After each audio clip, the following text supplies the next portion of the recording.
The screams echoed across the cornfield, muffled by the late summer breeze. Emma Walker, a quiet farm girl who had never been one to fight back, struggled against the rough rope biting into her wrists. She was tied to an old oak tree at the edge of her family's land, her face flushed with both fear and humiliation. Laughter surrounded her, cold, mocking, merciless. A group of local bullies, kids from town who thought of themselves as superior, had dragged her out here after school. They found it entertaining to torment the quiet country girl, who always kept to herself, whose boots were worn and whose jeans were patched at the knees. "Not so tough now, are you, farm girl?" sneered Ryan, the ringleader, his smirk stretching wide as the others jeered. "Bet your chickens won't save you this time." His friends cackled, their voices sharp like knives slicing into Emma's pride. Emma's eyes burned with tears, but not just from fear. Anger simmered beneath the surface. She had endured their whispers in the hallways, the cruel notes slipped into her locker, the endless jokes about her clothes and her accent.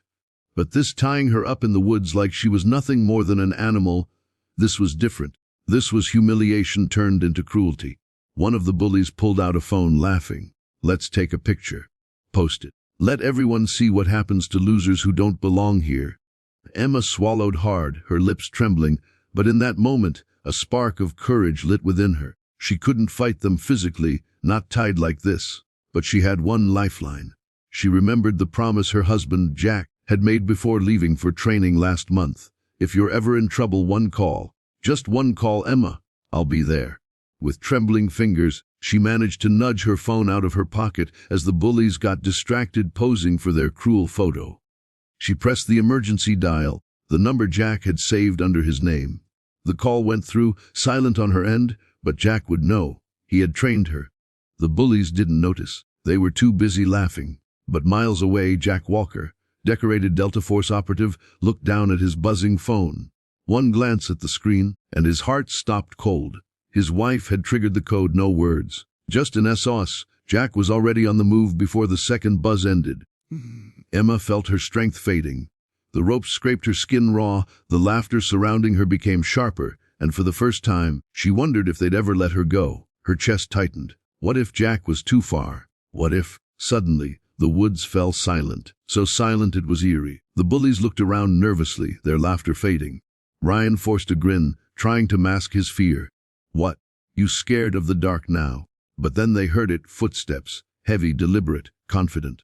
Branches snapped under the weight of boots that didn't belong to a scared farmhand or a wandering hiker. These were the steps of a predator closing in. Jack emerged from the shadows, his presence towering and fierce. Dressed in tactical gear from training, his jaw set, his eyes blazing, he looked less like a man and more like a storm about to break. "Auntie. Her." Now, his voice was low, calm, but so sharp it cut through the air like steel. The bullies froze. For a moment they looked at each other, unsure whether to laugh or run. Ryan tried to puff his chest. "Who are you supposed to be? Some soldier boy?" But Jack stepped closer, his gaze locking on Ryan like a hawk to prey. "I'm her husband, and you've made the worst mistake of your life."